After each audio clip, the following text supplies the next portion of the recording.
পিলখানা হত্যাকাণ্ডের আবারও পূর্ণ তদন্ত ও ন্যায় বিচার প্রক্রিয়া শিগগিরই শুরু করা হবে বলে জানিয়েছেন অন্তর্বর্তী সরকারের স্বরাষ্ট্র উপদেষ্টা অবসরপ্রাপ্ত লেফটেন্যান্ট জেনারেল মোহাম্মদ জাহাঙ্গীর আলম চৌধুরী।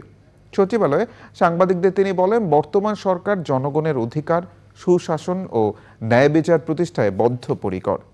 স্বরাষ্ট্র উপদেষ্টা হিসেবে নয়, একজন সাধারণ নাগরিক ও সেনাবাহিনীর সাবেক সদস্য হিসেবে পিলখানা হত্যাকাণ্ডের ন্যায় বিচার তারও চাওয়া বলে জানিয়েছেন জাহাঙ্গীর আলম চৌধুরী।